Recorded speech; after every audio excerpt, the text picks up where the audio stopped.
UFP, the United Federation of Podcasts.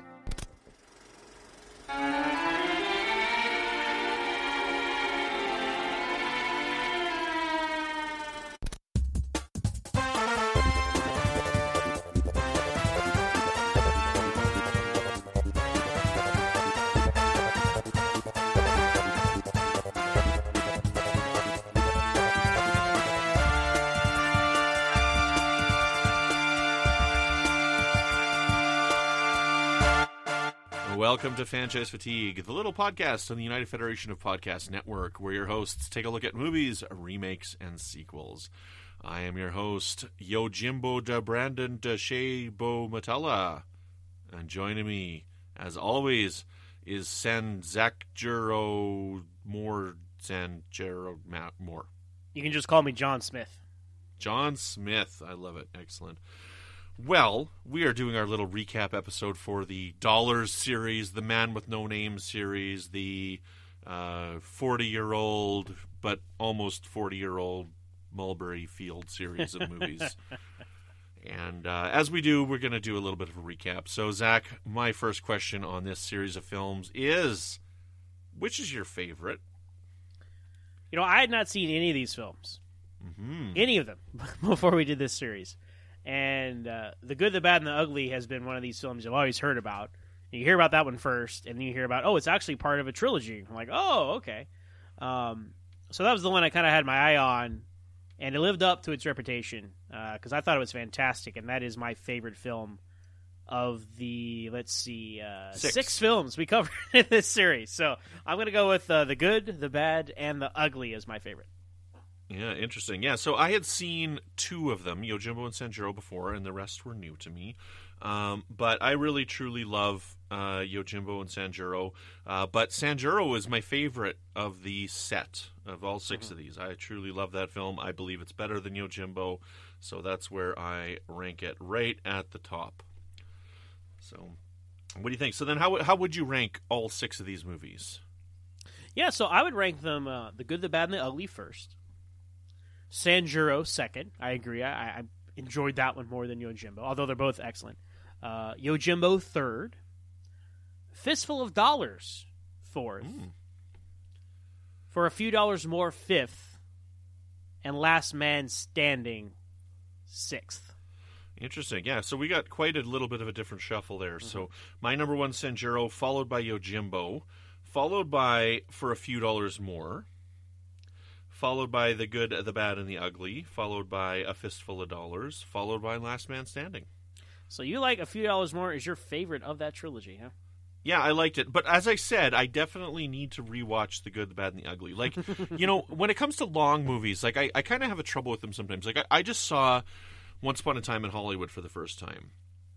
And I was really enjoying it. And again, every scene in that movie is great, but I'm like, man, this movie is really long.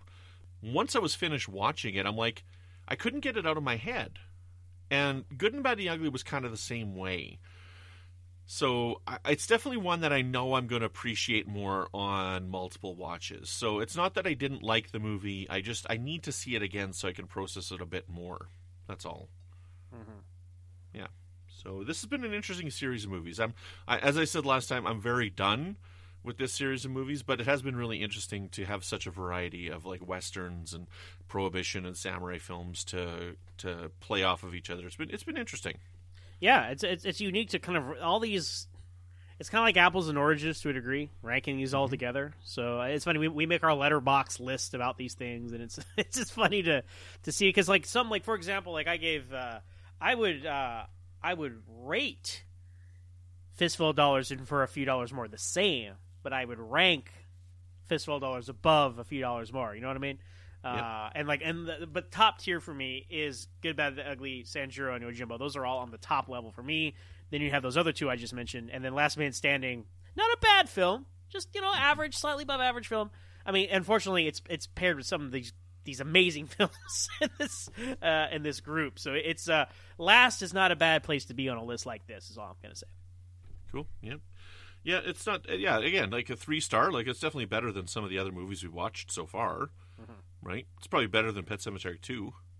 Yeah, most things are in life. So, but so Brandon, what is your favorite showdown in this series? It's a series that kind of revolves around classic showdowns in various forms, guns, swords, right?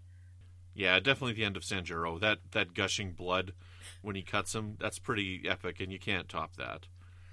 Yeah, as a moment, like that might be the most extreme moment, especially this is a 1960s black and white Japanese film. I did not expect that to happen, right? Amazing. As a moment that works, but for me, I would say the standoff at the end of The Good, the Bad, the Ugly, where they're all three of them are in the circle, and the music just keeps going and going and going. It gets more and more intense. But it's so over the top that it goes past over the top back to being like, wow, like something is going to happen here. The editing, the close-ups of the eyes shifting, like that was amazing to me. And like I really like that. That's great. That's a great moment in cinema. And that's my favorite showdown of all. Okay. And like I said, when we did Fistful of Dollars, I think the showdown at the end of that movie is also great because I think that's the template for pretty much all westerns that came after it, is what they established in that film. So lots of great showdowns here. Mm-hmm. Right on. Yeah, it's been fun. But I guess the major question then is, if they were to do another movie, what would you want them to do, Zach? Do you want them to do another remake of Yojimbo? Should they do another remake of Sanjuro? Should they remake The Good, the Bad, and the Ugly? I think that's what they do. You know, it's funny. You look at this series, and it's kind of like Narnia. You know the Narnia books? Mm-hmm. Okay. Everybody knows The Lion, the Witch, and the Wardrobe, right? Yeah. Everybody knows that. But a lot of people don't know there's like other books, before, after, right? Prequels, sequels. But that's what you always see. Like, we're going to do a play of The Lion, Witch, and the Wardrobe. They made a movie of The Lion, Witch, and the Wardrobe, right? That's the one they always go back to. And so I know that's the comparison I drew here with this series because, like I said, Good and Bad, the Ugly, that's what everybody knows. So I think if they were going to remake this, I think they would remake The Good and the Bad and the Ugly.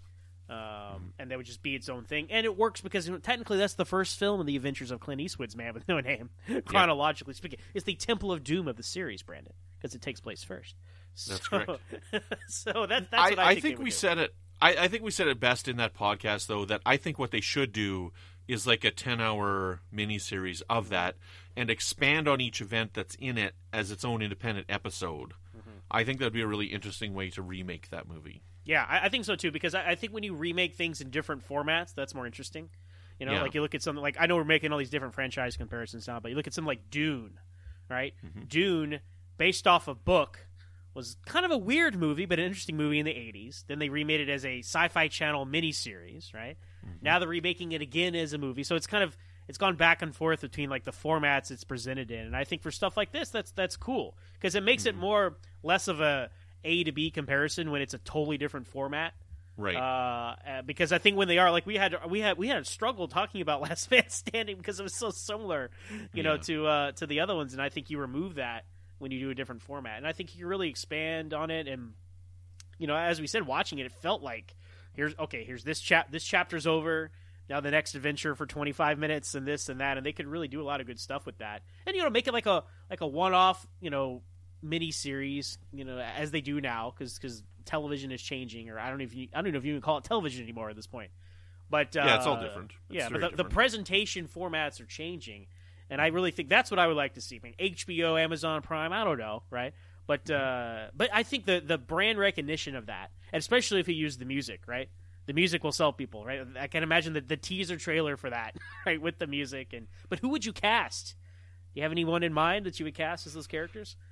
Well, I guess that, so if we looked at that one there, Clancy Brown's got to be in there somewhere. Clancy Brown? Okay, because I love Clancy Brown. I love Clancy Brown. He's one of my favorite actors. So make him the Lee Marvin character. Well, Lee Marvin. Did I just say Lee Marvin? Lee Van Cleef. Lee Van Cleef. Sorry, guys. Lee Van Cleef. Make him the Lee Van Cleef character. I think he'd be good for that role. What do you think? I would say Liam Neeson for the Lee Van Cleef character. Qui-Gon Jinn. Yeah. So who's the other guy then? Jar Jar? No, this is not recast them with Star Wars actors. The Good, the Bad, and the Star Wars. Yeah, exactly, right. But I would say Liam Neeson for Lee Van Cleef. And then Clint Okay. Eastwood, I would say Hugh Jackman. Hugh Jackman, really? Yeah. Okay. And then I'm casting all non-American people to play these cowboys. Gotta get some Italians in there. I have an Australian and an Irishman. So I Australian. gotta and then as for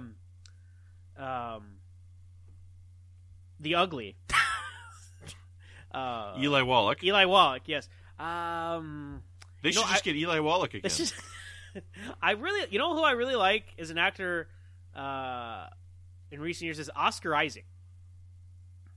Okay. I think he's the Star Wars, the first two Star Wars movies in the sequel trilogy kind of underutilized him, but he was probably my favorite actor in performance in The Rise of Skywalker, and he's a really good actor. He does other things like Ex Machina. He's great in that. I think he could do the whole like shifty kind of thing. Like I don't know. I think he had a lot of fun with that. So those are just. I said I wasn't going to cast Star Wars actors 2 out of 3 or Star Wars actors, but this is where I come from. Sci-fi, fantasy, comic books. This is my pool of actors I know. So Ewan McGregor. Get a Scottish guy in there. So yes, coming soon to To a Amazon galaxy Prime. Far, far away. Yes. The Good, the Bad, and the Ugly, starring Hugh Jackman, Liam Neeson, and Oscar Isaac. Okay. Yeah, so I'd say Clancy Brown for Lee Van Cleef's character. I can see that, And- definitely. Yeah. Yeah, because the world needs more Clancy Brown, that's for sure. And then, I don't know, I guess I would probably say... That's a tough one for me. Because I'm bad with actors' names, so I'm bad with actors right now. So who do I like that's maybe somebody a little bit younger for the Clint Eastwood character? Scott Maybe Eastwood. Scott Eastwood. Maybe like that guy that's in The Americans. I don't remember his name. Do you know the guy that stars in The Americans? No, I do The not. TV show The Americans? I will look it up for you as you think about who you want to play the third character. So Eli Wallach's character, Richard Dreyfuss. Are you serious? Sure, why not? Richard Dreyfuss is like 80 years old. Yeah, so is Eli Wallach in this movie. Is he? So Matthew Rhys, is that who you're talking about? Yeah. Okay. I liked him. Okay. And maybe they could like. I've never seen The Americans, so I have no point of reference for this actor. Oh, dude, you need to watch The Americans. And as I texted you earlier, you also need to watch Homeland. I would rather watch the Oh! miniseries of The Good, the Bad, and the Ugly, Brendan. There you go. There you go. There's our Eli Wallach character. Is what's the guy's name from Princess Bride? He's in Homeland. I got to look up his name now because I'm so bad. Is with it the names. man with 6 fingers? No. No, the Antonio Montana or whatever. Oh! Mandy Okay. Patinkin. Mandy Patinkin. Let's get him in there because he's awesome in Homeland. I love him. Very So, good. So there you go. That's there's my some dream fun cast. fan casting from us here about a potential mission. I think it will happen because we know, you know how intellectual Patrick Stewart. properties. Patrick Stewart. One man show. Double bill. Christmas Carol and Good, Bad, and the Ugly. Patrick Stewart, Brent Spiner, and John Delancey. Perfect.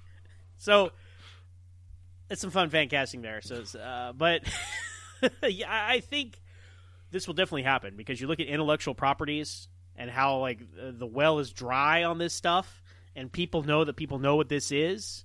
So I definitely think that, and then I say the next 5 to 10 years, absolutely, this will be remade or repackaged in some capacity as either a movie, Yeah. or a miniseries. So Yeah, for sure. I think there you so have it. too. And we'll be here to cover it on Franchise Fatigue. Unless it's a miniseries. That's right. We don't do TV. No, we don't. Because then if we did Friday the 13th the movies, then we'd have to do Friday the 13th the series, and Yeah. that'd just be not good. So, anyways, awesome. Well, where can people find you when you're not dreamcasting your Good, the Bad, and the Ugly remake? Well, you can find me personally on Twitter at MoronZach. That's MOOREONZACH. And I'm also the host of my own podcast, Always Home to Smallville, where we talk about each and every episode of that Young Superman show. Over there, you can find us on Twitter at Always Smallville with 1 S. And Brandon, when you aren't doing what you do, where can people find you? You can find me on Twitter at Brandon Matella. You can find me over on Trek FM with a show called The Line, which is all about Star Trek Picard.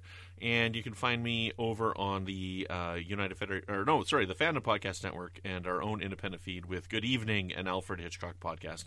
And over there we go through all of Hitchcock's films in chronological order. We are done with The Man with No Name, and